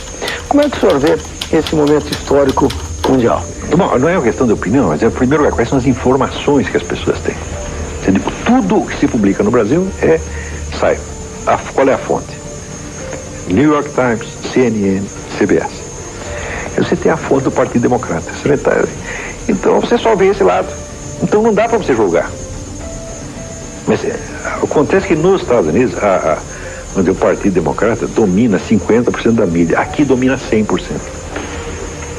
O John Kerry tem no Brasil o maior eleitorado do universo. Se fosse eleição aqui, o John Kerry se elegeria papa. Qualquer porcaria que o Partido Democrata manda fazer, as pessoas fazem. Né? Então você tem uma subserviência total. Agora, bom, Vamos tentar. Como é que se faz para obter informação do outro lado? Ela já é difícil de obter porque ninguém sabe onde está. Você tem que cavar, fuçar, etc, etc. No fim você descobre algumas coisas. Hoje tem uma manchete de 8 colunas na Folha. Não havia armas de destruição em massa no Iraque. Não é isso. Quando você lê a notícia, sobretudo se você a lê no original, não é exatamente isso que a comissão diz. A comissão diz, naquele momento, tá certo? Ele não tinha estoque de arma, mas já estava montando de novo. Naquele momento, Saddam Hussein não tinha armas em estoque. Tinha se livrar, conseguia se livrar, esconder uma parte na Síria, etc, etc. Mas já estava montando de novo o sistema. Tá certo?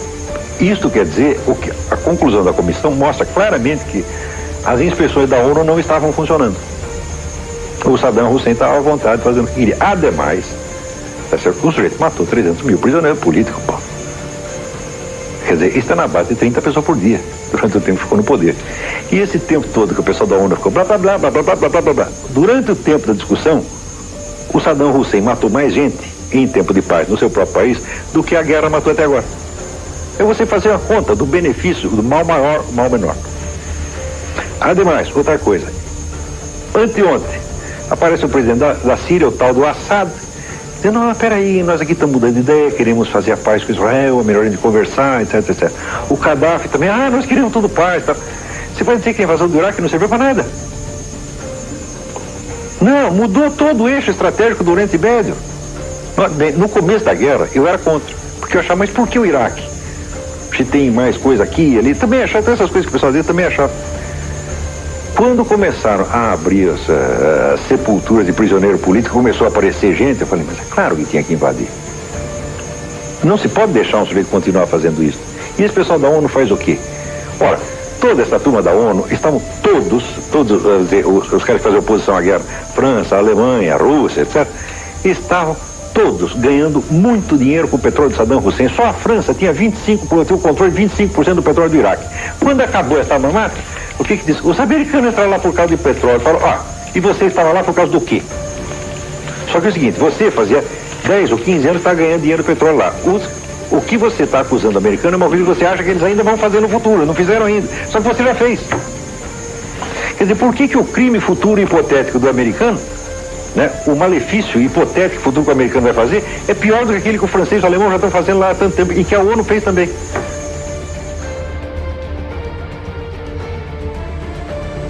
Hoje em dia nós continuamos raciocinando e tentando escrever a situação internacional nos termos dos estereótipos dos anos 50. Tipo assim, o petróleo é nosso, né? A Amazônia é nossa. Eu digo, por exemplo, você quer defender a Amazônia contra quem? Contra o imperialismo yankee. Eu digo, mas você faça a lista das ONGs que estão lá, não tem nenhuma americana, pô. É belga, é alemã, e são todas, vamos dizer, reconhecidas pela ONU. Existe uma ONG que pode pedir registro na ONU de maneira que ela passe a integrar o esquema da ONU, tá certo? E todas as ONGs que estão lá são desse tipo. Então, claro que tem algumas que, vamos dizer, tem indivíduos e até grupos americanos que financiam, mas não tem nada a ver com o governo americano. O esquema está na ONU e não no governo americano. O governo americano esqueceu da América Latina há 20 anos. Ele não está fazendo absolutamente nada aqui. Vamos dizer, para disfarçar a tremenda penetração desse novo poder internacional, o pessoal fica gritando contra o imperialismo americano e acredita, por exemplo, que o imperialismo americano vai atuar através da ALCA. Eu digo, mas como pode ser através da ALCA se o tratado a ser discutido na ALCA não está nem escrito ainda? Não houve proposta nenhuma. Como é que você pode dizer que uma proposta é escorchante se ela não foi feita? E se a redação da proposta incumbirá também a você? Né? É a mesma coisa assim, você quer fazer um negócio comigo? Vamos sentar e conversar. Você está querendo me roubar, esse é proposta leonina. Eu falo, mas eu não fiz nenhuma, pô. Então, a ALCA não existe. Eu não me lembro o nome do Relações Públicas do PT, que em resposta a um artigo meu, escreveu uma carta ao Globo dizendo exatamente isso aqui. O Foro de São Paulo está enganado, o Foro de São Paulo é apenas um centro de debates. E eu, no artigo seguinte, eu o refutei, mostrando todas as resoluções que havia lá, nas atas do Foro, e mostrando que ele estava mentindo. Eu ando quieto e nunca mais amolou. Tá certo? Mas a mentira continua estampada na página do PT. Ora, Também ninguém jamais perguntou ao seu Lula o que ele quis dizer com aquela famosa frase do discurso de posse, em que ele diz que foi eleito com a ajuda não só de brasileiros, mas de latino-americanos em geral. Quem são esses latino-americanos? É óbvio que ele está se referindo ao próprio Foro de São Paulo, tá certo? A turma das Farc, a Fidel Castro, etc, etc, etc. Quer dizer que o sujeito vai lá e confessa que houve uma ajuda estrangeira, que houve uma intervenção estrangeira durante a nossa eleição e ninguém reclama. Quer dizer, esse partido realmente ele se coroou com direitos muito especiais que nenhum partido jamais teve. No entanto, isso não é extensão do Partido Revolucionário. Então, o resultado, vocês, telespectadores brasileiros, vocês não estão sabendo de nada, vocês estão sendo manipulados por mentirosos, tá certo? Não é um outro, não, é 100%. Você pega todos os comentaristas de mídia brasileira, são só propagandistas anti-americanos e vocês acreditam. Eu digo, você pode ter todo o direito de acreditar, mas desde que você tenha a informação dos dois lados. Mas aqui não tem. Não tem nenhuma. É zero. Por exemplo, esta semana teve uma manifestação em Taiwan, 1 milhão de pessoas na rua, tá certo? Contra a nova lei chinesa que reduz a ilha a um estado de sujeição oficial. Saiu em algum jornal brasileiro? Quer dizer, a China, já com a marinha chinesa toda ali em volta, vota uma lei na qual, se Taiwan proclamar a independência, vai ter invasão imediatamente. O pessoal da ilha protesta, sai na rua, aqui não sai uma palavra. Vocês estão entendendo? A classe dos jornalistas que estão fazendo isso é uma classe de empulhadores comunistas.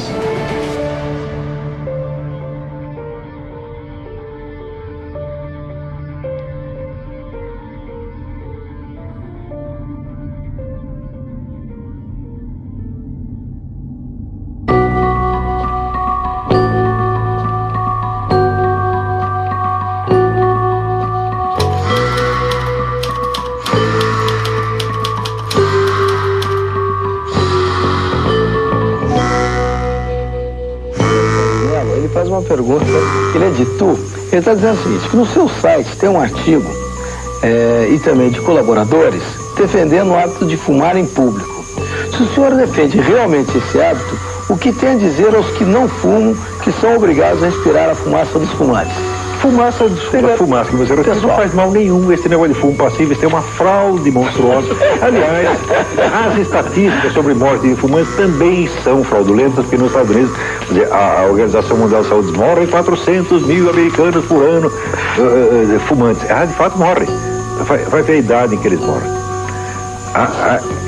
Isso aí tem. É só você ver. A média entre não fumantes é 70 anos, entre fumantes é 71. Quer dizer, eles morreram porque tinha que morrer, pô. Outra coisa, já ouviu falar de um negócio chamado iatrogenia? Iatrogenia é morte por erros médicos. Tá? A iatrogenia, mesmo sem contar é muito mais perigosa do que fumar e do que usar arma. Por exemplo, hoje mesmo eu recebi uma estatística de que nos Estados Unidos parece 170 mil médicos. Tá certo? Matam um montão de gente por ano. Tá? Parece que morre 200 mil pessoas por ano só de infecção hospitalar. Tá?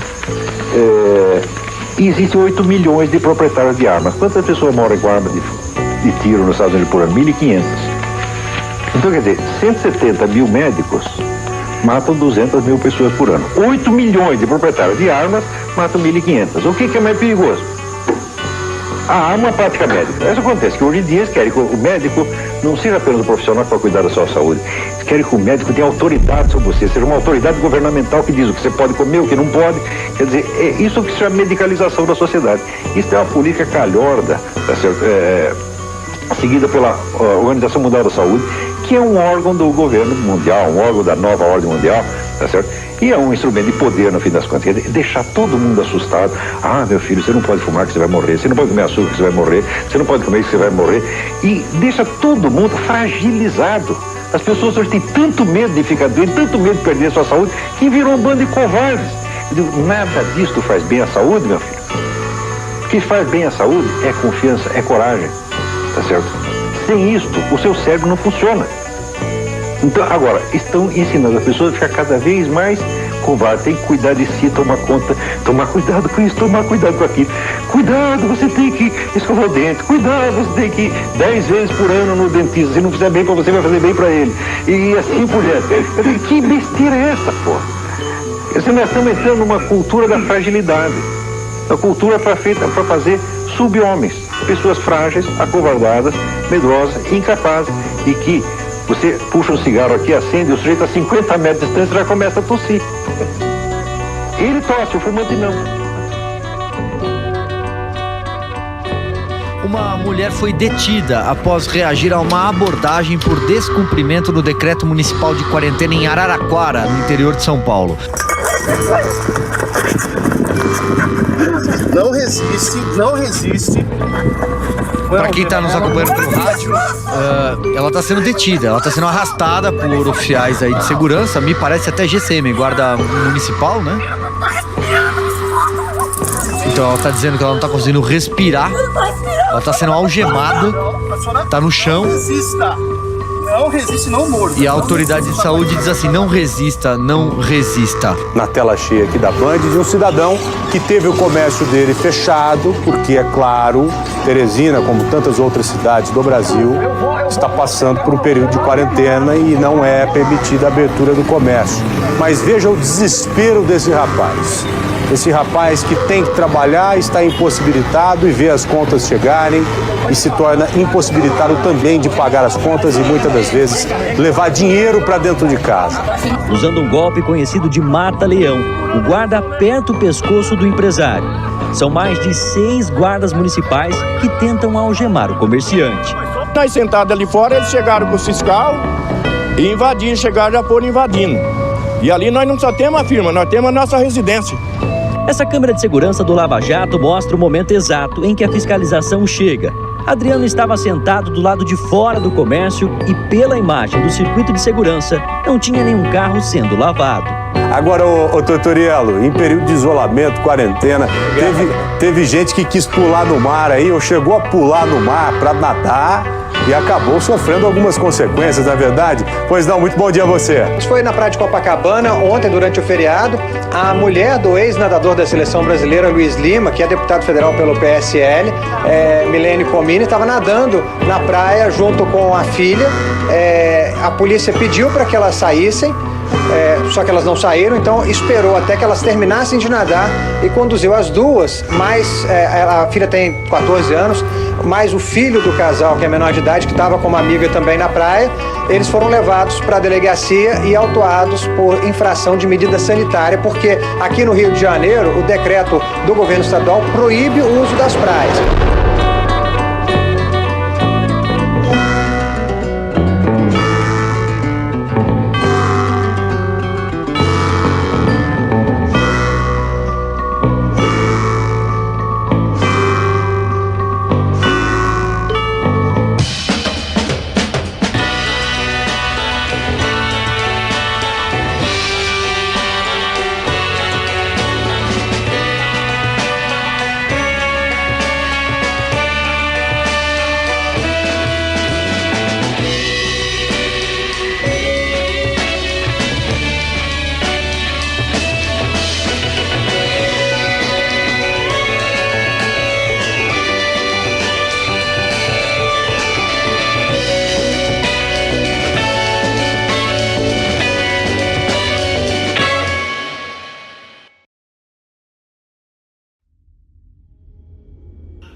Alô pessoal, eu acabei de saber hoje que o antagonista descobriu que o Foro de São Paulo custa dinheiro e está perguntando de onde sai o dinheiro. Eu estou falando disso desde a década de 90.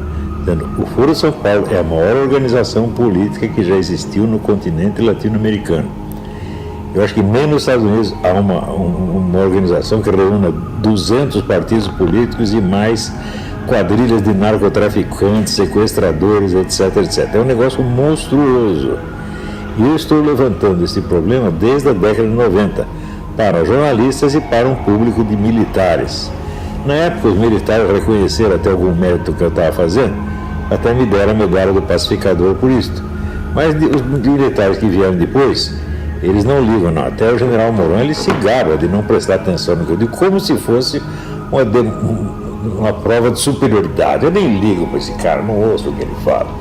Olha aqui, general, se o senhor tivesse prestado atenção, o senhor teria sabido das dimensões do Foro de São Paulo 20 ou 15 anos atrás, tá certo?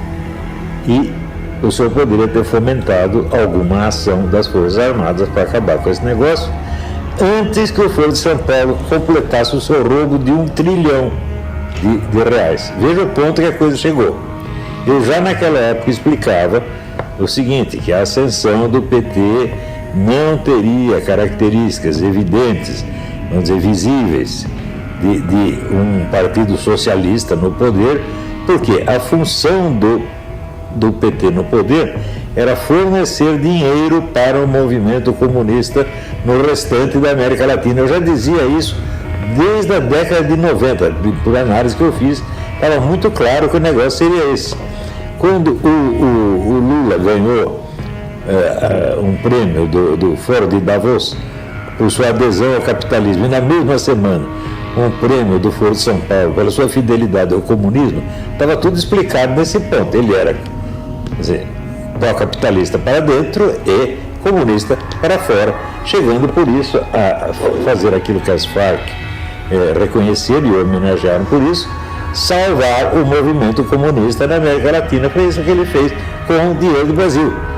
Agora, quando começaram as denúncias de corrupção, todo mundo tratava isso como se fossem crimes comuns ou desvios, políticos desonestos que estão roubando, etc. E eu já dizia, não é nada disso. Isto é um vasto plano de ocupação do continente inteiro pelo comunismo. E tudo que está sendo roubado do Brasil é para financiar este plano. Eu já dizia isso na década de 90. Já pensou, general, se o senhor tivesse prestado atenção no que eu dizia, ou pelo menos que prestasse atenção uns meses atrás, já teria sabido tudo isso. Então, o senhor se gabar de que não presta atenção, quer dizer, ter essa atitude assim, vaidosa de afetação, de desprezo, eu perguntaria, isso não é uma omissão? O senhor não foi omisso? Outros que também se gabam e não prestar atenção no que eu estou dizendo, também não estão sendo omissos, tá certo? E isso aí é legal, é decente. Vocês pensarem nisso aí, né? Quanto ao pessoal do antagonista, eu acho impressionante, quer dizer, eles descobrem a notícia depois que a notícia está completando 30 anos. O Foro São Paulo está completando 30 anos.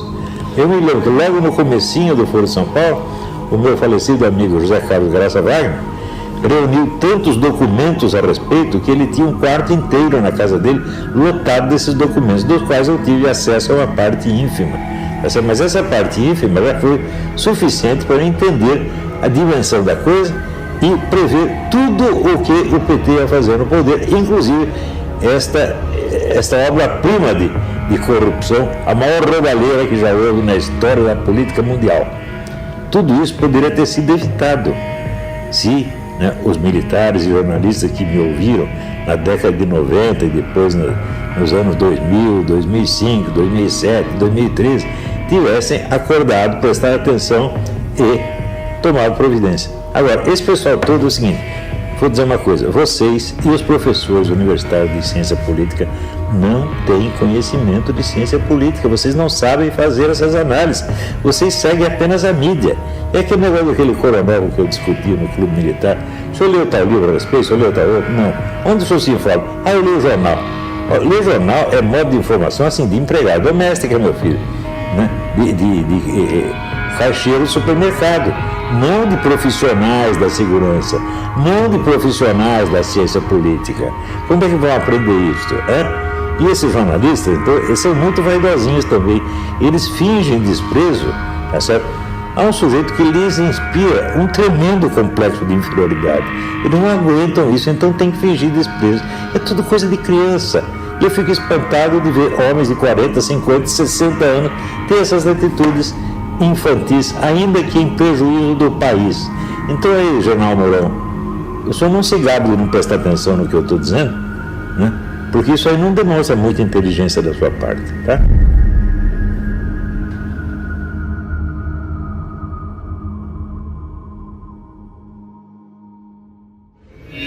ensinar o que é ou quem é o imbecil coletivo. Não. Quem agradece sou eu pelo convite. E quanto ao imbecil coletivo, em parte somos todos nós. Se trata de um fenômeno coletivo. Não se trata de individualizar este ou aquele imbecil em particular. Aliás, até a definição do imbecil coletivo é esta, né? Quer dizer que é uma coletividade de pessoas até de inteligência superior, mas que no exercício da sua função inventam um jeito de fazê-la de modo imbecilizante, que rebaixa o nível geral, né, da produção intelectual, apesar da qualidade dos indivíduos isoladamente. Alguma coisa a atualizar nesse pensamento? Permanece tudo atual? Vira, naquela época eu defini imbecil coletivo como uma coletividade de pessoas de inteligência normal superior que se reúne para se imbecilizar umas às outras. Hoje o processo já se completou. Em que sentido? Agora eles são imbecis de verdade. Eles se imbecilizaram mesmo. Desde que eu comecei a estudar essas coisas, eu me interessei pela fenomenologia do poder e pela tipologia do poder. O poder intelectual é o de mais longa duração. Ele, na verdade, ele só se efetiva depois da morte do seu portador. Então, do meu trabalho, eu só esperava resultados depois da minha morte. Tá certo? Agora, no Brasil, todo mundo só se interessa pela política do dia. Eles acham que é isso que eu estou fazendo. Quer dizer, é um negócio totalmente alucinante. Você veja, mais de 20 mil pessoas passaram pelos meus cursos. Dessas, nem 2 dúzias estão em cargos de governo. Quer dizer, estatisticamente, é natural que alguém busque emprego no governo. Né? E os caras acham que essa ideia é um plano meu. Eu fiz o plano para infiltrar os caras lá e dominar os ministérios. Isso é tudo fantasia. Não, havia um plano seu de formar uma geração liberta das amarras do pensamento. Sim. Havia. Não só isso. Né? Você veja, a cultura brasileira, a alta cultura brasileira, tinha sido destruída. E eu planejei restaurá-la. Mas a restauração disso precisava de mais 30 ou 40 anos. Eu falei, talvez depois disso surja como efeito uma geração de políticos melhores. Talvez. E os camaradas acham que eu estava tentando objetivar realizar isso agora. Isso é fantasia total. Esse tempo foi abreviado pela derrocada do PT e pela Exatamente. O problema da corrupção expôs o PT à execração pública e criou essa ascensão de pessoas liberais, conservadoras, ou como queira chamá-la. Mas eu sempre disse, isso foi uma ejaculação precoce, porque a reforma da cultura não estava pronta, ainda precisava de mais 30 anos, pelo menos. O senhor continua trabalhando nisso? Continua, esse é o objetivo da minha vida. A política do dia não me interessa absolutamente. Alguma influência sobre os políticos eu tenho, certo? Mas eles não entendem sequer o meu objetivo. Eles acham que o governo deles, o poder deles, é tudo. Não é isso? E eles acham que o meu objetivo é igual ao deles, influenciar a política do dia. Mas isso é mesquinho demais para mim. Quanto a essa questão dos insultos, me permita dizer que, de certa forma, o senhor se apropriou desse estilo. O senhor é um mestre também do insulto. Ah, sim, eu adoro isso. Mas isso não seria, infelizmente, apenas um sinal trocado, uma inversão de sinais? Não, pelo seguinte, eu primeiro mostro toda a argumentação e daí no fim concluo dizendo você é uma besta, você é isso e aquilo. Mas eu não troco uma coisa pela outra. Eu nunca fugi da discussão, jamais. Ao contrário, até me antecipo. Veja, nessa época aconteceu a mesma coisa. Não, isso aí é 15 minutos de fama, nós damos um jeito desse cara em 15 minutos. Passaram os 23 anos. E os meus livros, livro publicado naquela época, ainda é best-seller hoje. Ou seja, eu ganhei essa briga de maneira absolutamente brilhante. Humilhei toda uma geração de intelectuais metidos, né? Agora aparece uma outra geração dizendo a mesma coisa. A glória dele vai acabar daqui a pouco. Eu falo, não vai não. A minha glória não é influenciar o governo do dia. No século seguinte, os meus livros serão lidos.